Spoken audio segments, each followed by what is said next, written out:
Good morning all of you. अपने सभी Facebook फ्रेंडों से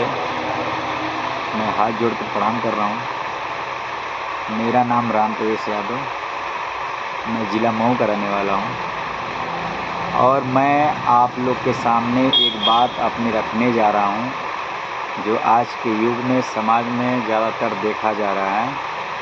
कि अपने घर में जो माता पिता बुजुर्ग लोग हैं उनका समाज में अधिकतर घरों में तिरस्कार हो रहा है।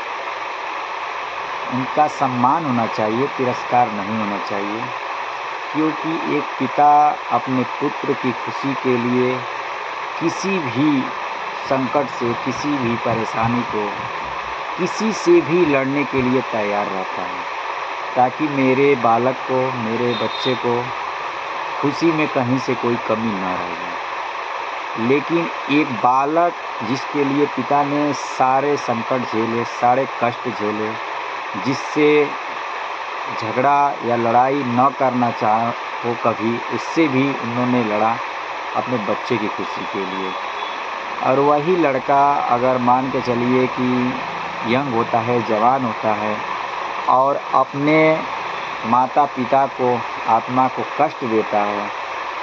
उनका मान सम्मान नहीं करता है, उनको समय से कपड़े का ध्यान, खाने पीने का ध्यान, घूमने का ध्यान, दवा इलाज का ध्यान और भी सारी सुख सुविधाओं का ध्यान नहीं रखता है, तो माता पिता को उस समय बहुत ज़्यादा ही कष्ट होता है कि जिस बालक के लिए मैंने क्या से क्या जन्म के लिए, जन्म के बाद क्या से क्या किया कि इसको कोई प्रॉब्लम न हो, कोई दिक्कत न हो, और उसके बाद हमारा बालक हमारे ही आत्माओं को तकलीफ़ दे रहा है। तो इससे बड़ा पाप समझे कि हमारे समझ से कुछ भी नहीं हो सकता है, क्योंकि सारे धार्मिक स्थल, पूजा पाठ अलग जगह है और माता पिता का पूजा पाठ अलग जगह है। अगर आप माता पिता की सेवा सत्कार समय से करते हैं, मान जान करते हैं, मान सम्मान करते हैं, तो भगवान की पूजा अर्चना थोड़ा कम भी करेंगे तब भी चलेगा। आप लोग की एक चीज़ मैं बता दे रहा हूँ कि पिता के अंदर कभी भी मोह होता है बालक का। बालक, पिता अगर चाहे तो बालक को, अगर बालक उनका मान सम्मान इज्जत सत्कार में कमी कर रहा है तो बालक एक चुटकियों में चाहें, पिताजी अगर एक चुटकी में चाहें तो बालक को घर से बेघर कर सकते हैं,